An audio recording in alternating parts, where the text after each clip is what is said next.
Hey everybody, what's going on? This is Yuri with the GT Coalition. So today we're going to be checking out my 2014 GT Zaskar Carbon Comp.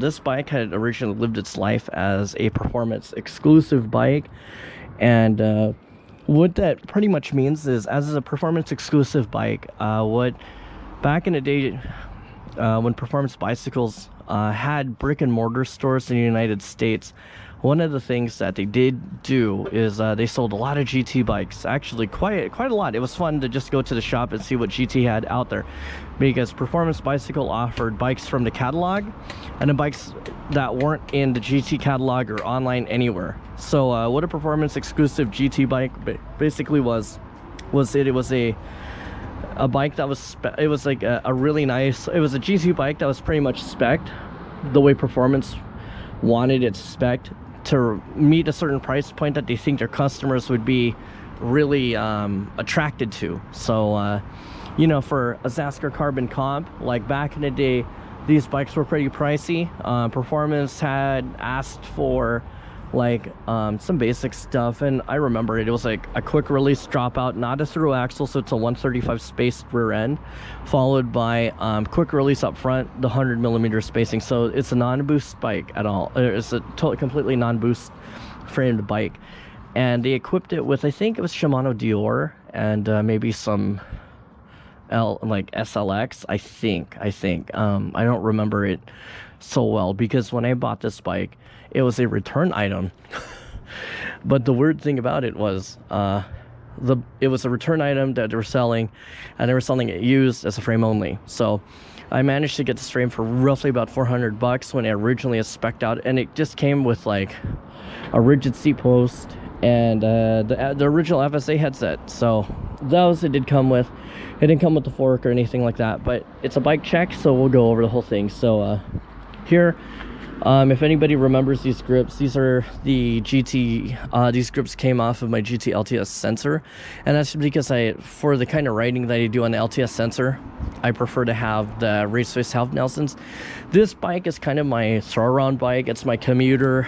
It's my bike I like to play around with, and these grips kind of do the job. I will note though, these are not good bare hand gloves, or like bare hand grips, because if it's wet, these will eat through your hands and your hands will be raw. So since I do mostly gloved rides on this, I was like, okay, I'll just throw these on. Actually, and the other part is I had these really crappy grips that I just wanted to get rid of, so I swapped them out.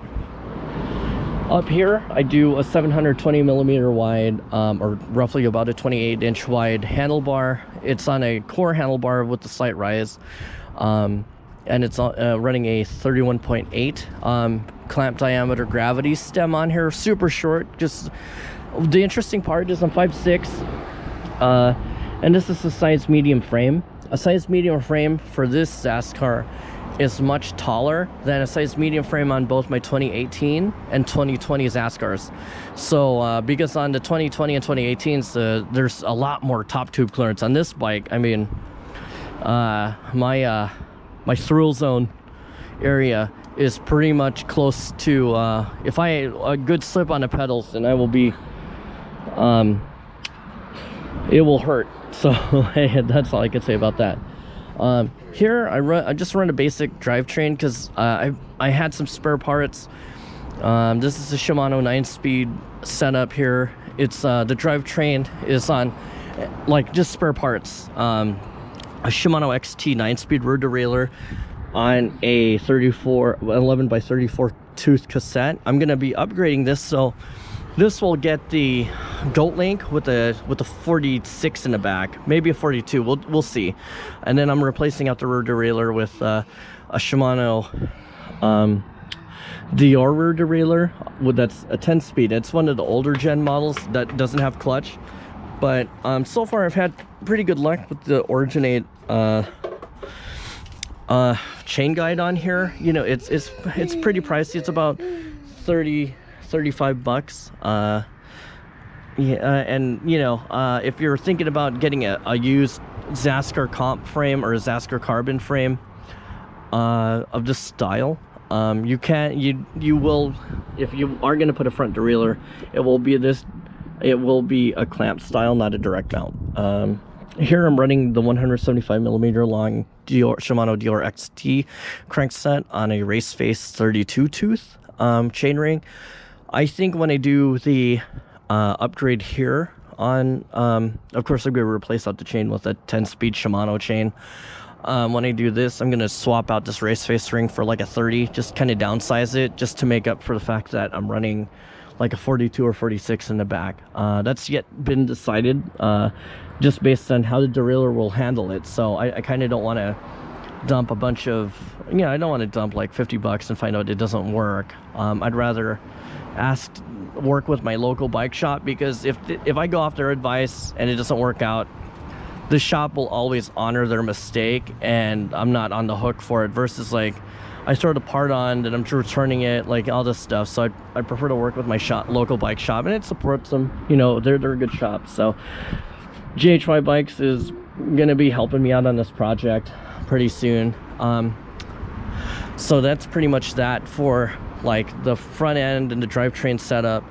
Up front, this is a RockShox Recon fork. This is the Shimano, or the 100 millimeter travel solo air fork. I managed to get this fork on clearance, like for, I think, ballpark $100, so it was a really good buy. I was excited, and I haven't had any problems with it. You know, you just do your annual service on it, and it like I'd recommend for anything, and it's pretty good.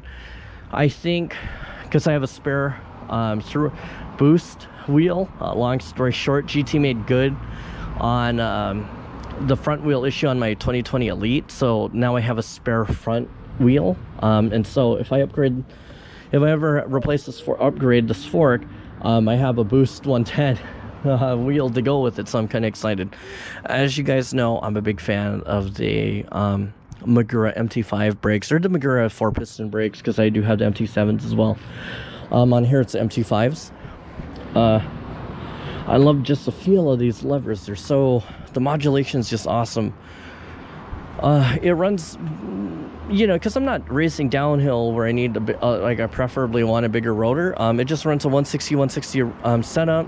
There's spare parts.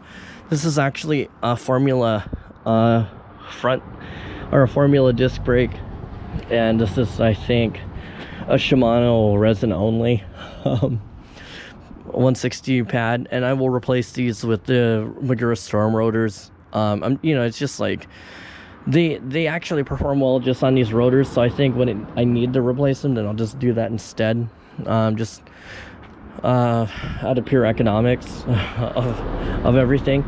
Here, keep in mind, for the Shimano, or for the Zaskars, the Zaskar Carbon frames, they do have internal routing.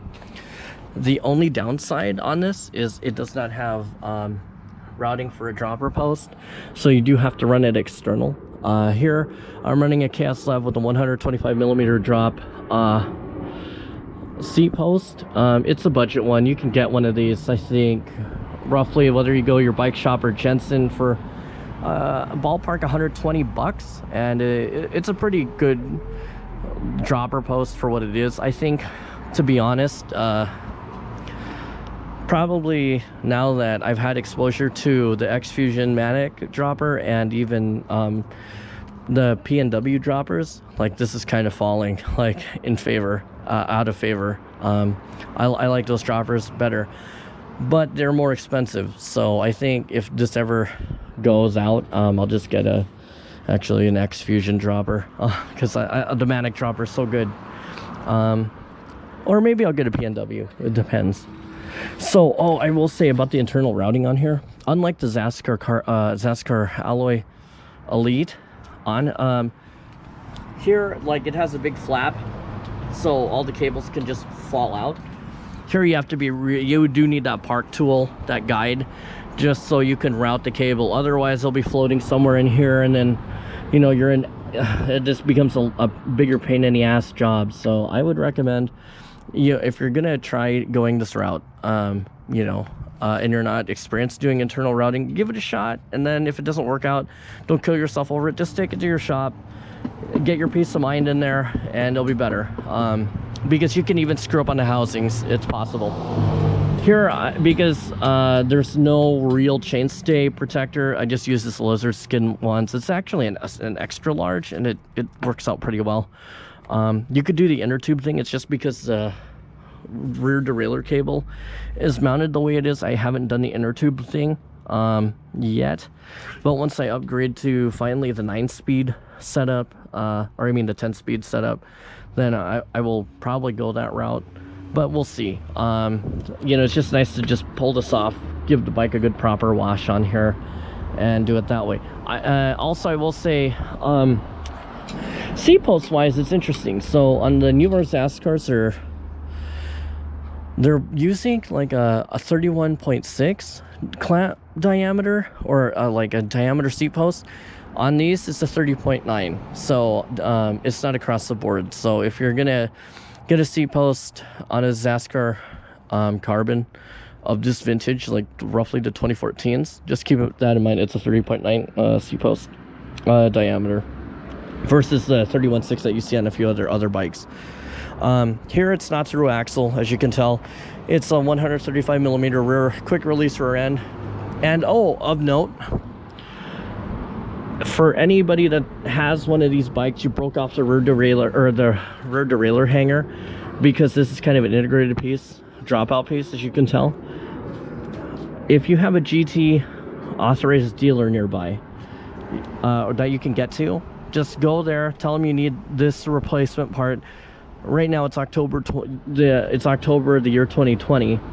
GT does have these spare parts. As old as this bike is, GT definitely does have these spare parts. I talked to Nick in their customer service group, and he was like, yeah, they have them. I've talked to Paula in their customer service group. They definitely have them. So it's worth, if you're gonna get and I don't think they're too expensive. I forget what the price is for a spare, but it's like ballpark. Last time I checked, like 20 bucks. But don't count me on that. It's been a while since I've ordered a spare. Tire wise, I think right now I'm using the Kenda Navigals. This is a 29er bike, by the way. And you know, people think it's narrow because this is, you know, these are pretty much the Kenda 29 by 2.2s. And as you can actually, like, compared to the Vittoria tires, that 2.2s, these look kind of a little thinner than that, but everybody measures their tires a little different. I think traction wise are pretty good. I think Navigals are kind of just a good general use tire. I think when the time comes, I will probably throw on the Vittoria Mezcals because I like the feel of those tires a lot better. Or maybe the Barzos. We'll see. I'm still trying out the Barzos. So far so good. I'm impressed with how well they grip, so I might go that route. Wheel set, though, I'm running the WTB STI I-23s. This is a tubed tire. I know I went tubeless on the GT-LTS, but this is I decided to go with this wheel set, front and rear, just because for a lot of the trials stuff that I do, this is a really strong ass wheel. I really like it. So, whoops, I almost fell backwards. You know, it holds up really well for a lot of my side hops. If you've seen my mini trials trick that I do where I'm hopping on these two beat up pieces of abandoned concrete, you'll see why I enjoy this wheel set. It's a nice strong one, you know, and it still holds true. Yeah, I have some brake rub. I just put on new pads on this bike. Oh yeah, and the hubs on here. I bought these on Jensen on clearance. These are the Originate hubs because Jensen was having a clearance on their WTB I-23 quick release 29er wheels, and I was like, oh, I'm totally gonna pull the deal, or you know, I was totally gonna pull the trigger on buying these. Up here, this is a worn out seat because, as you can tell, I put a lot of miles into it. It's a Pro Logo saddle. Well, I hope it is. And the reason I say is I bought it off eBay for roughly, I think, 35 bucks. I hope it's it was a good deal. The white matches the white frame. I just don't want to be in that situation where I am buying counterfeit stuff. But I did get a Pro Logo saddle from an actual dealer, and it's pretty identical. So yeah, I tried to do my diligence. We'll see, but it's held up really well. You know, it's a comfortable seat, actually almost maybe more, maybe just as comfortable as my SQ Lab 661 saddle. So I think this one's a 147 millimeter wide saddle. It's important to measure your sit bones so you know what kind of saddle you can sit on. But and also for the water bottle cage, it's just, I've had this for years and it's breaking. So it's the Forte water bottle cage. As you can tell on the Forte stuff, they didn't sell a lot of these after a few years because as you can tell here, this tab is cracked and it always broke off. This is like one of the last, probably got to be one of the last surviving ones. So we'll see. I used to I definitely have gone through 12 of these, and because the Performance Bicycle having their return program or their 100% guaranteed thing, these would break after I put a water ball in them like every other ride. So I returned a bunch of these, and this is the last one I think that's surviving. So other than that, I think that is it. Oh yeah, it's a tapered head tube.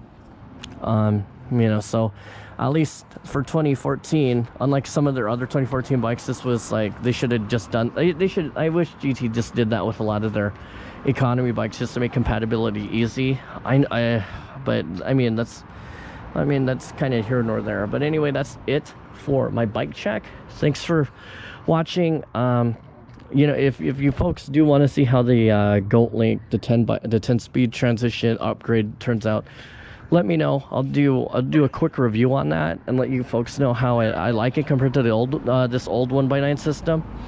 But thanks for watching. If you have any questions, feel free to drop them in the comments box, and of course, as you know, I will get back to you as soon as I can. All right, stay positive, be happy, be healthy. All right, bye.